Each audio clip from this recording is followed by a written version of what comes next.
कभी तुम गौर करो कि तुम खुद ही जब मेरा स्नान कराते हो तो कितना अलग अलग चीज़ों का प्रयोग करते हो और हर एक चीज़ कोशिश करते हो जितना शुद्ध हो, जितना ताज़ा हो, उतना अच्छा।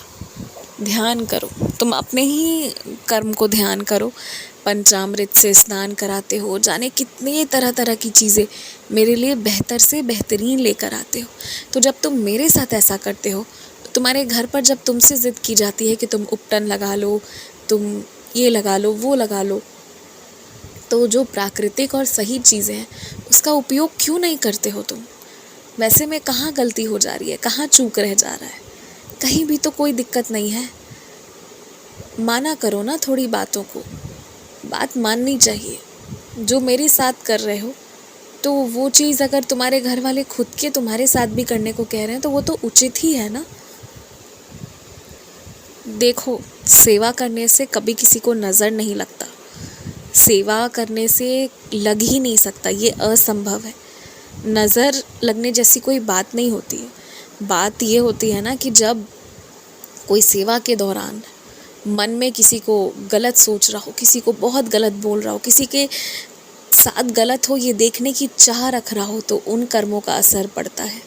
और साथ ही साथ सेवा का जो अहंकार करता है और अपनी सेवा से दूसरों को, लाचार लोगों को, दीन दुखियारों को डराता है, तो उन लोगों को उस कृत्य के बदले जब सज़ा मिलती है तो उसे ये नहीं कहना चाहिए कि सेवा के बदले ऐसा मिला। सेवा हमेशा शुभ फलदायी होता है। परमात्मा का ध्यान करने से कभी भी अशुभ, गलत नहीं हो सकता किसी के साथ। ऐसा होता ना तो तुम भी मेरी इतनी सेवा करते हो, इतना कुछ मेरे साथ करते हो, इतना प्रेम करते हो मुझसे, तो बदले में तुम्हें प्रेम नहीं मिल रहा होता ना। तुम देखो, तुम खुद अपने जीवन का उदाहरण लो, कहाँ से कितना आगे तक चल कर आए हो तुम साहसी बनकर। तो धैर्य रखो और गलत लोगों की गलत बातों को सुनो ही मत। गलत बात पर समय ही मत दो, सुनो ही मत, क्योंकि गलत बातें गलत असर करती हैं दिमाग पर। अपने व्रत के, अपने जो भी अलग कुछ तुम्हें खाना बनवाना हो, कुछ भी हो ना, तो वो खुद ही बनाओ। और ख़ासकर कोई भोग प्रसाद चढ़ाना हो तो कोशिश करो खुद ही बना लो। जब बिल्कुल शरीर साथ ना दे तभी किसी से बनवाओ।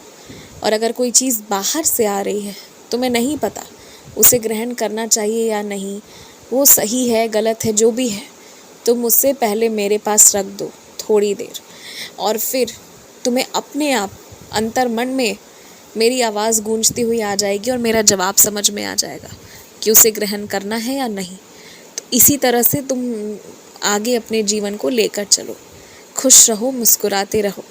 मंदिर का निर्माण हो जाएगा, तुम जिस मंदिर के निर्माण के बारे में सोच रहे हो, और मैं पुनः वापस आ जाऊंगा, चिंता मत करो।